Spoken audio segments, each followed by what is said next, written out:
하나님 말씀 봉독하겠습니다. 오늘 말씀은 마태복음 7장 7절에서 12절 말씀입니다. 신약성경 10쪽에 나와 있습니다. 제가 봉독하겠습니다. 구하라 그리하면 너희에게 주실 것이요 찾으라 그리하면 찾아낼 것이요 문을 두드리라 그리하면 너희에게 열릴 것이니 구하는 이마다 받을 것이요 찾는 이는 찾아낼 것이요 두드리는 이에게 열릴 것이니라. 너희 중에 누가 아들이 떡을 달라 하는데 돌을 주며 생선을 달라 하는데 뱀을 줄 사람이 있겠느냐. 너희가 악한 자라도 좋은 것으로 자식에게 줄 줄 알거든 하물며 하늘에 계신 너희 아버지께서 구하는 자에게 좋은 것으로 주시지 않겠느냐. 그러므로 무엇이든지 남에게 대접을 받고자 하는 대로 너희도 남을 대접하라. 이것이 율법이요 선지자니라. 아멘. 우리가 지금 마태복음을 살펴보고 있는데요, 마태복음 5장에는 인간관계에 대한 교훈이 4가지가 나왔습니다. 또 6장에서는 하나님과의 관계에 대한 교훈 4가지를 말씀하셨어요. 그리고 오늘 이제 7장으로 넘어왔습니다. 7장에서는 무엇을 이야기하냐면 다시 인간관계에 대한 교훈을 2가지를 더 말씀하십니다. 그것이 뭐냐면 비판하지 말라, 남을 비판하지 말라 하는 것하고 남을 대접하라 하는 이 2가지 말씀입니다.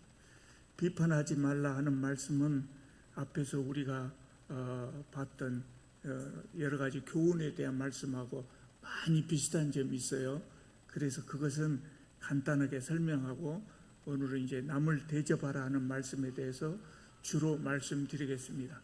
자, 비판하지 말라는 말씀 먼저 보겠습니다. 7장 1절에서부터 6절까지 나옵니다. 우리가 오늘 함께 봉독했던 것은 7절 말씀인데 그 앞에 1절에서부터 6절까지 나옵니다. 이 교훈은 그냥 어떤 경우든지 남을 비판해서는 안 된다 그런 말씀은 아니에요. 비판하기도 할 때는 해야죠.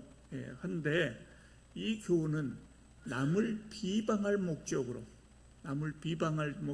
비판하고 뒤에서 험담하고 그러지 말라는 의미입니다.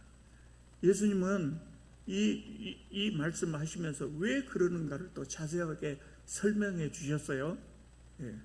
2절을 보면 너희가 비판하는 그 비판으로 너희가 비판을 받을 것이요 그랬어요.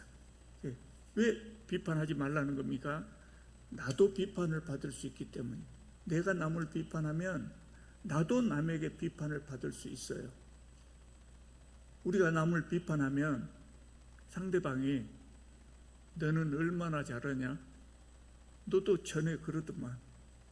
그렇게 말할 수 있단 말이죠. 물론 듣는 사람이 차마 면전에서 면박을 하지는 못할지라도, 대놓고 말은 못할지라도 속으로 그렇게 생각할 수 있단 말이죠. 그래서 첫 번째는 비판하지 말라고 하셨고, 또 우리가 그 2절 하반절을 보면 너희가 헤아리는 그 헤아림으로 너희가 헤아림을 받을 것이냐 그랬어요. 이 말씀 뭐냐면 우리가 남을 비판하면 남을 비판하는 그 기준으로 하나님께서 우리를 심판하신다. 하나님께서 우리를 심판하실 때요, 몰라서 그런 것은 용서가 되실 거예요. 용서를 하실 거예요. 그런데 내가 남을 비판했다는 것은 그것이 잘못된 것을 내가 안다는 이야기 아니에요. 내가 그게 잘못됐다고 지금 비판하니까 그 사람이 하는 행동이 잘못됐다고 하는 사실 내가 안단 말이에요. 그래서 그 기준으로 하나님께서 나도 심판하실 수 있다는 이야기입니다. 또 2번째로는 3절 말씀입니다. 어찌하여 형제의 눈 속에 있는 티는 보고 네 눈 속에 있는 들보는 깨닫지 못하느냐. 들보, 기둥이 티하고 들보하고 이렇게 큰 것을 비교하셨어요. 여기 지금 무슨 말입니까? 비판하는 내가 더 나쁠 수 있다. 비판하는 나에게는 더 큰 흠이 있을 수 있다는 거예요. 우리가 내 흠은 잘 못 보고 남의 흠은 잘 보고 보통 그래요. 사람들이 다 그러죠. 근데 남을 비판하면서 내 속에 있는 내 속에 있는 흠을 보지 못할 수도 있기 때문에, 나한테는 더 큰 흠이 있을 수도 있기 때문에 함부로 남을 비판하지 말라는 겁니다. 우리가 뭐 잘 아는 말씀입니다. 사실 우리가 남을 비판한다고 해도 사실은 내 자신에게도 그런 것들이 많아서 사실 비판할 자격도 없을 수가 있어요. 또 이제 세 번째로는, 사람은 완벽하지 못해요. 우리가 다 완벽하지 못한 사람이잖아요. 그러니까 다른 사람의 형편을 정확하게 알고 정확하게 판단하고 정확하게 비판하기가 어렵다는 이야기. 내가 그 사람을 보고 저 사람은 분명히 지금 잘못하고 있다. 분명히 잘못하고 있다.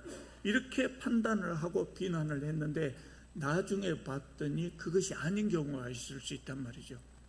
예를 들면 어떤 사람이, 우리 참빛교회 어떤 성도 한 사람이 운전을 하는데 신호를 위반하면서 과격하게 차를 몰고 나간다. 그래서 왜 저 사람이 저럴까? 그럴 수 있어요.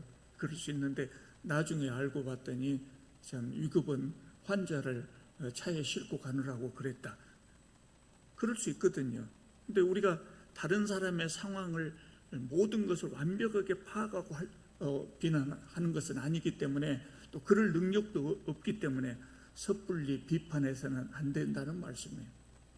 6절 말씀은 왜 갑자기 이 말씀이 나왔는가 그런 생각이 들기도 해요. 자, 6절 제가 읽어보겠습니다. 거룩한 것을 개에게 주지 말며 너희 진주를 돼지 앞에 던지지 말라. 그들이 그것을 발로 밟고 돌이켜 너희를 찢어 상하게 할까 염려하라. 왜 갑자기 이 말씀 하셨을까요? 거룩한 것, 진주, 거룩한 것을 개에게 주지 말라. 진주를 돼지 앞에 던지지 말라. 그렇게 말씀하셨는데, 여기서 거룩한 것, 진주, 이게 뭘 의미할까요? 비판을 의미해요. 비판.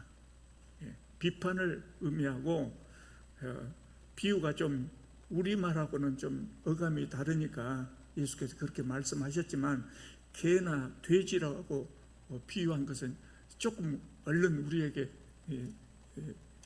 와닿지 않는 말씀인데, 개나 돼지는 비판을 받지 못하는 사람을 의미해요. 사람을. 이게 무슨 말씀이냐면, 이제 앞에서 남을 비판하지 말라고 했단 말이에요. 비판하지 말라. 그렇게 말을 하면 비판도, 좋은 비판도 있을 수 있지 않습니까? 충고 같은 거요. 충고 같은 거. 그것까지 못하게 할 필요가 있을까요? 충고는 할 수 있잖아요. 이렇게 이야기할 수 있단 말이죠. 그래서 예수님 말씀은, 6절에 예수님 말씀은 그것도 삼가라는 거예요. 그것도 삼가서 해라. 비판하는 사람이 충분히 깨끗한 사람이고 충분히 겸손한 사람이고, 그래서 상황을 충분히 살펴서 좋은 의미의 비판, 즉 충고를 했다고 할지라도 비판을, 그 충고를 들을 사람이 들을 준비가 되어 있지 않는 경우는 좋은 충고를 해도 결과적으로 나쁜 결과가 나타날 수가 있다는 거예요. 서로 원수질 수 있다는 거예요. 그래서 비판을 받아들일 준비가 되어 있지 않는 사람에게 함부로 비판하지 말라. 좋은 의미의 비판, 충고도 삼가서 해라. 그런 말씀입니다.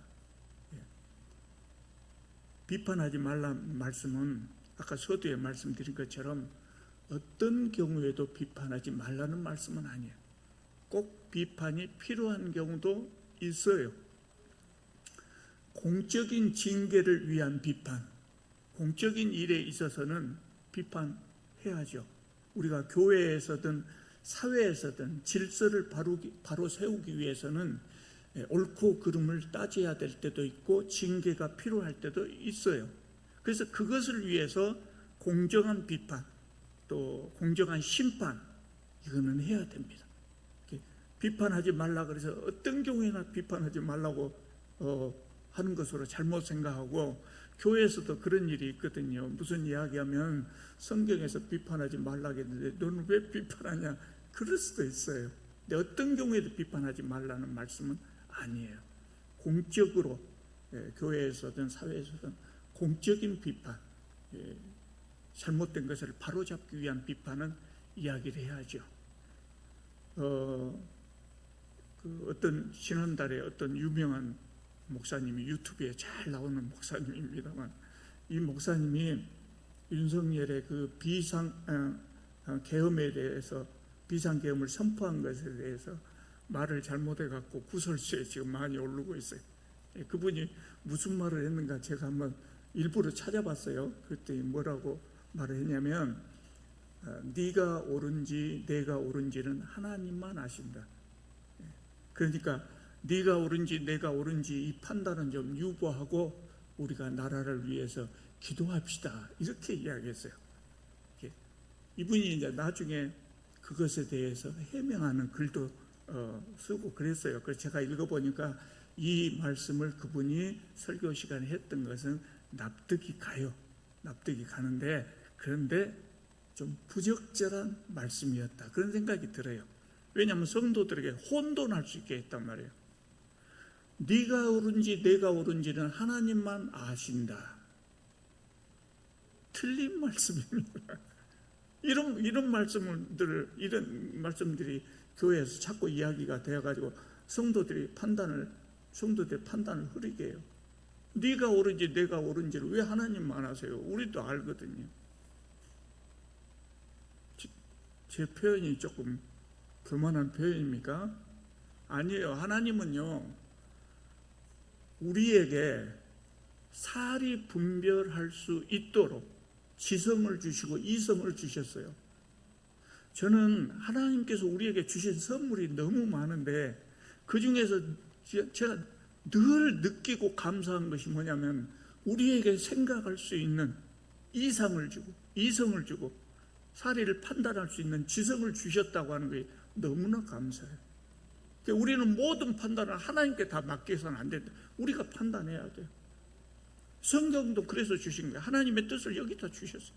그러니까 우리의 지성, 우리의 이성과 하나님의 주신 말씀에 의해서 사리를 분별해야 된다. 여러분, 세상은 누가 다스리세요? 하나님이 다스리세요. 근데 하나님 혼자 다 다스리신 것이 아니고 우리를 섭리사역의 동역자로 세워주셨어요. 그래서 웬만한 일은 우리에게 다 맡기셔요. 그럼 우리가 옳고 그름도 판단을 못 한다면 우리가 어떻게 세상을 다스려 나가냐? 하나님께서 우리에게 맡겨주신 그 영역 내에서는 우리가 잘 다스려야 돼요. 잘 판단하고. 근데 옳고 그름을 다 하나님께만 맡기면 어떻게 다스리겠어요? 그러니까 옳고 그름은 하나님만 아시는 경우도 있지만 우리도 상당히 많은 부분을 옳고 그름을 판단할 수 있어요. 더군다나 윤석열 사건 같은 경우는 실정법을 위반했단 말이에요. 누가 보더라도 그게 안 되는 일이에요. 안 되는 일이에요. 더군다나 우리가 저 사람 한 것이 옳으냐 그르냐 판단할 것도 없이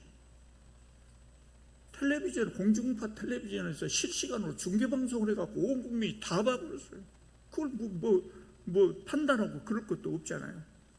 이런 일이 옳고 그르냐 하는 것을 정확하게 잘 판단을 해야 역사가 발전하고 사회가 변하고 또 인권이 보호되는 겁니다. 예수님의 말씀은 이런 비판도 하지 말라는 말씀이 아닙니다. 제가 웬만해서는 정치적인 이야기를 안 하려고 합니다. 저는 정치적인 소신이 확고하지만 성도들의 생각에 이렇게 저렇게 생각하는 것이 다를 수가 있기 때문에 웬만하면 말을 안 하려고 합니다만은 오늘 정치적인 이야기를 하려고 한 것이 아니라 옳고 그름을 판단하는 것을 하나님께만 맡기면 안 돼요. 하나님께서 주신 것으로 우리가 판단을 해야 된다. 그 말씀을 드리고자 하는 겁니다.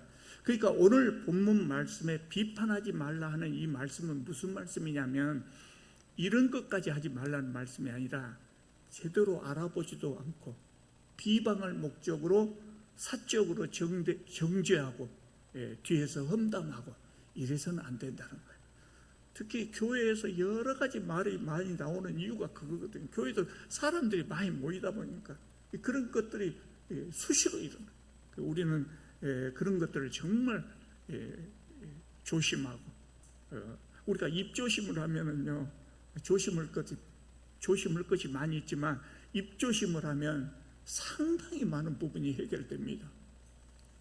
자, 그러면 이제 남을 대접하라는 말씀에 대해서 이야기를 하겠습니다. 오늘 본문 우리가 같이 읽어봤죠. 이 본문의 말씀이 남을 대접하라는 말씀이거든요. 그런데요,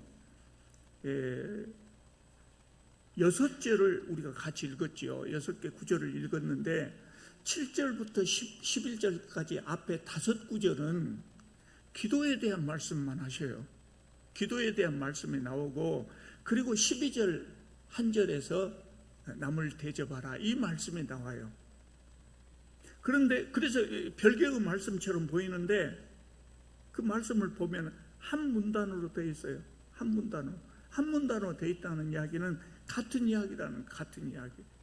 그래서 앞에 나와 있는 기도에 대한 교훈과 남을 대접하라는 이 말씀, 이 교훈이 관계가 있는 거예요. 그래서 한 문단으로 엮어놓은 겁니다. 자, 7절을 한번 보겠습니다. 구하라, 그리하면 너희에게 주실 것이요 그랬습니다. 구하라, 찾으라, 문을 두드리라. 같은 말씀이 지금 반복되죠. 이 명령법으로 이렇게 표현을 하고 있어요. 그런데 이 단어는 우리말로는 그냥 현재형으로 되어 있어요. 근데 헬라어에는요, 원래 이 말씀이 기록된 헬라 원어에는 우리말에 없는 시제가 있어요. 우리는 현재형, 과거형, 미래형 이런 것만 있잖아요. 근데 여기는 우리말에 없는 시제가 있어요. 그래서 그 사람들이 이거 보면 그냥 아는데, 이게 뭐냐면 반복해서 해라는 말이에요. 구하라 그랬을 때 계속해서 반복해서 구해라. 그렇게 헬라어로는 이해할 수 있는 말씀이에요. 그러니까 무슨 말씀이에요? 한 번 기도하고 말라는 말씀이 아니라 계속해서 기도하라. 언제까지 기도해야 돼요? 응답받을 때까지. 보다 정확하게 표현하자면 내가 응답받았다는 사실을 깨달을 때까지 계속해서 기도하라는. 또 8절을 보면 구하는 이마다 받을 것이요 받는 이는 찾아낼 것이요 두드리는 이에게 열릴 것이니. 그래서 3번이나 반복해서 이게 나옵니다. 받을 것이요 찾아낼 것이요 열릴 것이니. 뭘 강조한 말씀입니까? 반드시 응답된다는 이야기. 반드시 응답된다는 이야기. 물론 모든 기도가 다 응답되는 것은 아닌 것으로 우리가 느껴지죠. 어쨌든 응답받지 못하는 경우도 있는 것 같잖아요. 사실은. 그런데 기도의 응답이라고 하는 것은 안 된다 하는 그런 응답도 있거든요. 근데 그것 말고, 이제 그런 말씀 말고, 내가 기도했는데 기도한 대로 나에게 내가 원하는 대로 응답이 안 올 때가 있단 말이죠. 그런 것은 바르지 않는 기도는 응답을 받을 수가 없어요. 오늘 우리가 읽은 본문에는 바르게 기도하라는 말씀 안 나와요. 그러나 우리가 6장에서 살펴봤잖아요. 기도의 자세 중에 받은 기도의 자세에 대해서 6장에서 예수님이 말씀하셨어요. 그래서 여기에서는 그걸 다시 말씀하지 않으시는 겁니다. 그러나 응답을 받으려면 항상 우리가 바르게 기도를 해야 돼요. 그래서 기도하기 전에 하나님 말씀을 많이 읽어야 된다는 이유가 바로 그가 있는 거예요. 말씀을 많이 읽어야 우리가 바르게 기도하는 법을 알 수 있거든요. 11절에 보면 너희가 악한 자라도 좋은 것으로 자식에게 줄 줄 알거든 하물며 하늘에 계신 너희 아버지께서 구하는 자에게 좋은 것으로 주시지 않겠느냐. 그러니까 좋은 것으로 주신다는 말씀에서 우리가 알 수 있는 것, 이 말씀이 암시하는 것이 하나가 있는데 뭘까요? 나쁜 것을 구하면 안 주신다는 거예요. 우리가 기도하는 것에, 기도하는 대로 이루어지지 않는 중요한 이유 중 하나가 바로 이거예요. 우리가 나한테 좋을 줄 알고 구했는데 안 좋은 것이었다. 그럼 하나님은 안 주신다고요. 또 한 가지, 우리가 좋지 않은 것을 구하면 어떻게 될까요? 하나님은 안 주시는 것에 그치지 않고, 안 주실 때도 있지만 안 주시는 것에 그치지 않고 우리가 원하지 않은 좋은 것으로 주신다. 하나님은 우리 자신보다 우리를 더 잘 알아요. 그래서 내가 나에게 해로운 것을 구했을 때 하나님이 안 주셔요. 근데 하나님께서 내가 나에게 해로운 것을, 안 좋은 것을 구했을 때는 그것이 아니라 이것이 더 좋다, 그거 주신다고요. 그래서 하나님은 참 좋은 하나님이라. 어린아이가 위험한 칼을 주라고 하면 누가 주겠어요? 종이 접기 한다고? 할아버지 저 카타칼 저거 예리한 거 좀 주세요. 그러면 누가 주겠어요? 할아버지가 주겠어요? 안 줘요. 요새 제가 손주를 키우다 보니까 요새 나온 가위, 어린이들 이거 공작하는 가위가 참 안전하게 나온 가위가 있더라고요. 끝이 뾰족하지 않고 뭉퉁하게 끝이 처리된 그런 가위가 있어요. 그런 거 찾아주지 않겠어요? 하나님은 그렇게 주신다. 좋은 것을 주신다는 의미는 바로 그런 의미입니다. 자, 그러면 이제 12절 남을 대접하라는 교훈을 보겠습니다. 그러므로 무엇이든지 남에게 대접받고자 하는 대로 너희도 남을 대접하라. 이것이 율법이여 선지자니라.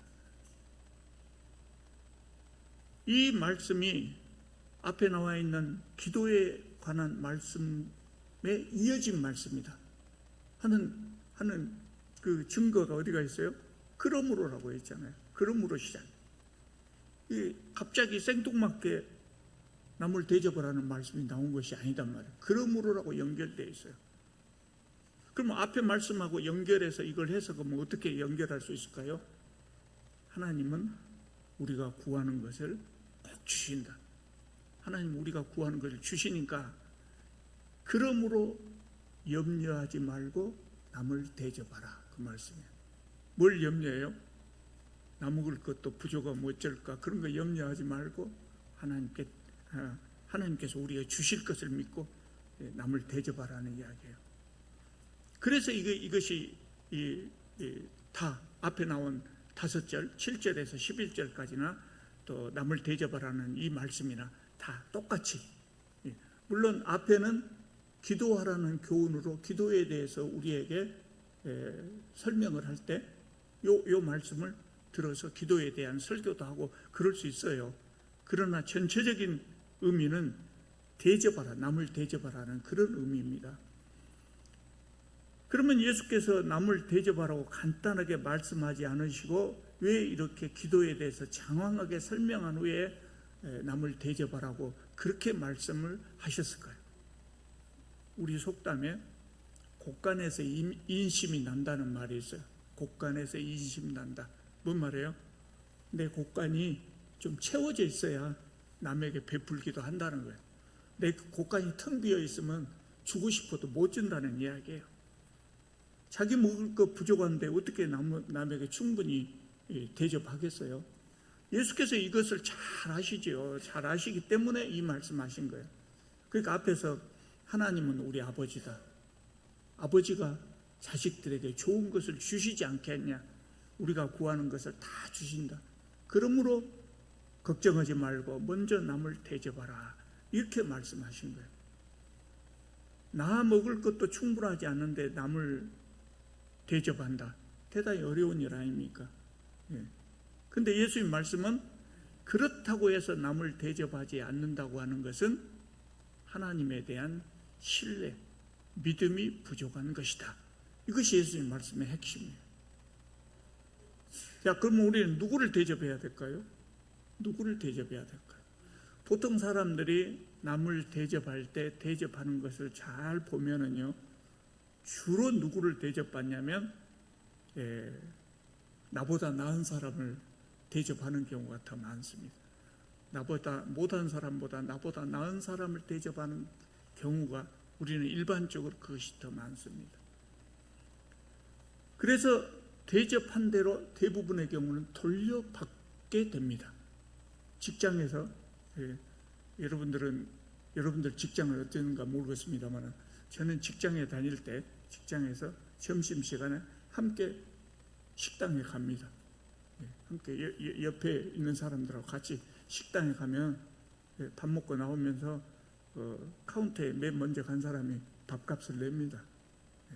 각각 낸 것이 아니라 밥값을 냅니다. 내가 대접한 거죠.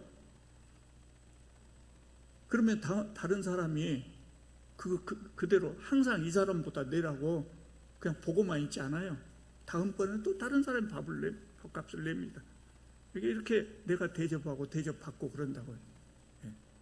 또 명절 때 직장 상사를 찾아가는 경우가 많죠. 안 찾아오면 저는 버릇없는 놈 그럴까 봐서 찾아간단 말이죠. 그러면 그것도 도로 돌려받아요. 직장에 가면은 친절한 상사는 준비해놨다가 부하 직원들이 오면 또 뭐 주기도 하지만 그렇게 안 준다고 해도 보이게 안 보이게 상사로부터 뭔가 혜택을 받거든요. 그러니까 내가 대접하는 거 다 돌려받아요. 그래서 이렇게 이런 대접, 남에게 이런 대접을 잘한 사람은 하나님의 상은 받을 수 없다. 사람의 보상을 다 받아버렸기 때문에. 그래서 예수께서 여기서 대접을 하라는 말씀은 나보다 못한 사람, 나에게 갚을 수 없는 사람을 대접하라는 의미예요. 왜 예수님이 이런 말씀을 하셨냐면요, 예수님 시대에는 끼니를 굽는 사람이 너무나 많았어요. 끼니를 굽는 사람이 너무나 많았어요. 열심히 일하고 농사가 잘 되면 겨우 먹고 사는 그런 사람들이 압도적으로 많았다 그래요. 대부분 사람들이 다 어렵죠. 대부분 사람들. 혹시 흉년이 들면 어떻게 되겠습니까? 굶어 죽어요. 굶을 수밖에 없어요. 부자가 곳간 문을 열고 구제하지 않으면 굶어 죽어요. 그런 사람들이 많이 있었단 말이에요. 그럴 때 지금 내 눈앞에 어떤 사람이 굶어 죽어가고 있다. 그것을 본단 말이에요. 그러면 이 사람에게는 밥 한 그릇이 그냥 밥 한 그릇이 아니고 생명을 살리는 것 아니겠어요? 그것을 알면서도 서민들의 경우에는, 예수님 시대 서민들의 경우는 그걸 알면서도 이 사람한테 밥 한 그릇을 줄 수가 없었다. 주기가 쉽지 않았다. 자기 창고에 자기 곳간에 식량이 좀 있어도 밥 한 그릇 해주면 될 것을 쉽게 해주기가 어렵다고요. 이 사람 먹이면 살릴 수 있다는 거 알면서도 쉽게 해주기가 어려웠어요. 왜냐? 내 곳간에 있는 곳간에 식량이 지금 있긴 있지만 다음 추수 때까지 내 가족이 버틸 수가 없다. 대부분 그래요. 버틸 수가 없어요. 그러니까 이거 주기가 딱 어려웠다 그 말입니다. 오늘 본문의 말씀은 이런 상황에서 예수께서 말씀하신 거예요. 오늘 예수님이 우리한테 와서 남을 잘 대접하세요, 그렇게 말씀하신 것하고 이 본문에서 말씀하신 것하고는 좀 다를 거예요. 의미가 다를 수밖에 없어요. 상황이 다르니까. 대접 안 하면 죽는다 사람이. 그런 상황에서 다음 추수 때까지 먹고 사는 문제 걱정하지 말고 하나님께 맡기고 곡식이 있으면 우선 저 사람부터 살려라, 그런 말씀이었어요. 그러니까 오늘 본문 말씀은 남을 대접하라, 이 말씀은 내 집에 오는 손님들 잘 접대해라, 그 말씀이 아니에요. 그 말씀이 아니에요. 가난해서 밥을 굶을 수밖에 없는 이웃, 그 이웃을 잘 대접하라, 그런 의미입니다. 나도 가난하지만 밥 한 그릇이라도 여유가 있으면 그것으로 이웃을 대접해라. 왜냐하면 저 사람은 이거 안 먹으면 죽을 수밖에 없다. 우선 살려놓고 봐야 되지 않겠냐. 네가 한 달 후에 두 달 후에 네 양식은 그 걱정은 놔두고 그 하나님께 맡기고 우선 저 사람 살려야 되지 않겠냐, 그런 의미예요. 예수님 시대에 절대 빈곤자가 너무 많았단 말이에요. 그래서 이렇게 사람들이 이렇게 하지 않으면, 서로 돕고 살지 않으면 죽는 상황이 많이 나왔어요. 그래서 그런 상황에서 예수께서 오늘 7절의 말씀을 하신 것입니다. 예수께서 이어서 말씀하시기를 12절 하반절에 보면 예수님이 남을 대접하라 한 다음에 뭐라고 했어요? 이것이 율법이고 선지자다 그랬어요. 그 말씀이 뭔 말씀이에요? 이것이 성경이 가르치는 모든 것이다. 그렇게 말하기보다 모든 성경이 이것을 말씀하고 있다 그 말이에요. 율법이고 선지자다 그 말이 성경을 의미해요. 예수님 시대에는 지금 우리가 가지고 있는 성경, 구약 성경이 몇 권이에요? 39권 정경으로 딱 정해져 있어요. 근데 예수님 시대에는 구약 성경 39권이 정해지지 않았어요. 정해지지 않았어요. 예수님 승천하신 다음에 서기 9년에서요 이스라엘의 지도자들이 모여서 정경을 39권으로 이렇게 정했어요. 그래서 예수님 시대는 성경이 이렇게 딱 정해갖고 있는 것이 아니라 창세기 따로, 출애굽기 따로 이렇게 두루마리 같은 것을 이렇게 한꺼번에 들고 다닐 수도 하도 커가지고. 그래서 성경하면 오경, 율법서. 율법 그러면 율법이란 말이 모세 오경은 바로 창세기, 출애굽기, 레위기, 민수기, 신명기 요 5가지 성경을 말하는 것이고요. 그 밖에 이제 성경 예언서, 선지자들의 말씀, 예언서라고 말했죠. 그러니까 이것이 율법이요 선지자다 그 말은 이것이 성경의 가르침이다 그 말씀이에요. 제가 12월부터 오늘까지 3달 반 동안 이 교회에서 설교를 했어요. 여러분 제 설교를 주의 깊게 들으신 분은 저 목사는 구제에 대한 이야기를 너무 많이 하네 그렇게 느끼셨을 수도 있어요. 그거 사실이에요. 사실 제가 생각해도 좀 많이 이야기한 것 같아요. 근데 제가 구제에 대해서 특별하게 말을 많이 해야 되겠다 생각해서 한 거 아니에요. 저는 설교를 할 때 제목을 먼저 정하고 설교를 하지 않잖아요. 성경을 정해놓고 그 성경을 차근차근 여러분에게 말씀드리고 있잖아요. 이것저것 제목을 내가 선택한 것이 아니라 성경의 말씀을 쭉 이야기하고 있는 거예요. 마태복음의 말씀을 쭉 이야기하고 있는 거예요. 그런데 왜 구제에 대한 이야기를 많이 했을까요? 여기가 마태복음의 순서대로 그렇게 나와 있어요. 예수님이 이 말씀을 자주 하셨다고요. 예수님이 이 말씀을 자주 하셨어요.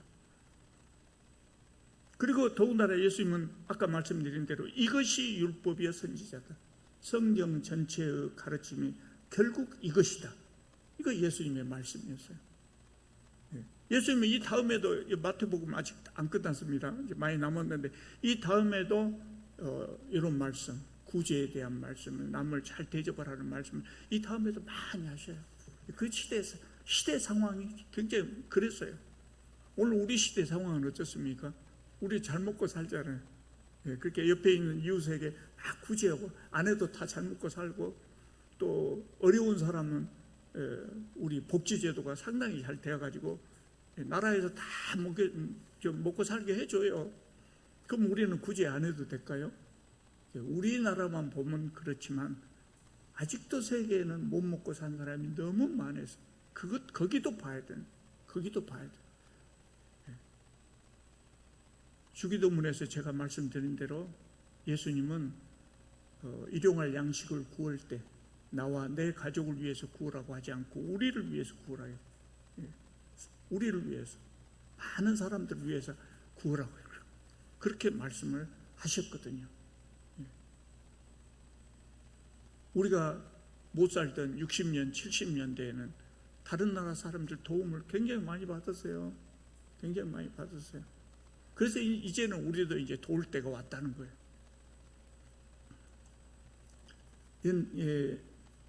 이 구제에 대한 말씀 한 가지 더 드리자면 대접에 대한 말씀 전에는요 목사를 대접을 잘하면 복을 받는다 그랬어요.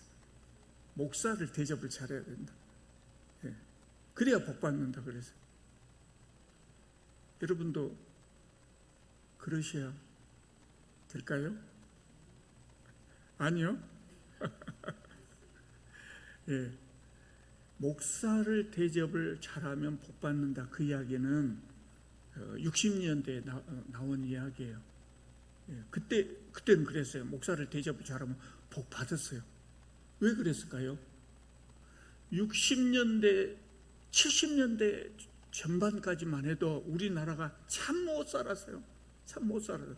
더욱이 성도 수가 지금보다 훨씬 적었어요. 교회도 큰 교회가 별로 없었다고요. 그러니까 목사들이 잘 먹고 살겠어요? 못 살겠어요? 못 살아요. 목사가 못 살아. 괜히 걱정을 해야 될 목사가 수도 없이 많았다고요. 그래서 그런 상황에서 나온 말이에요. 그래서 그때 목사 대접을 잘하면 복 받죠. 왜 복 받아요? 목사니까 복 받는 것이 아니라 못 사는 사람이니까. 그때 목사가 진짜 못 살았다. 못 사는 사람이니까 이런 사람 대접하면 복을 받을 수밖에 없죠. 그래서 목사 대접을 하는 말이 나온 거예요. 저는 벌어놓은 돈도 좀 있고 연금도 꽤 많이 나옵니다. 그러니까 저를 대접하려고 생각을 안 하셔도 돼요. 한 푼이라도 우리가 전략해서 우리보다 어려운 사람들을 잘 대접해야 된다는 거죠. 여러분, 하나님은 참 좋은 하나님입니다. 하나님은 정말 좋은 하나님입니다. 그래서 우리가 기도하면 하나님께서는 우리가 기도한 것보다 훨씬 더 좋은 것으로 골라서, 내가 기도하지 않은 것까지 잘 골라서 좋은 것으로 주십니다. 그렇기 때문에 우리는 하나님을 신뢰하고 가난한 사람들을 다 잘 대접할 수 있기를 바랍니다.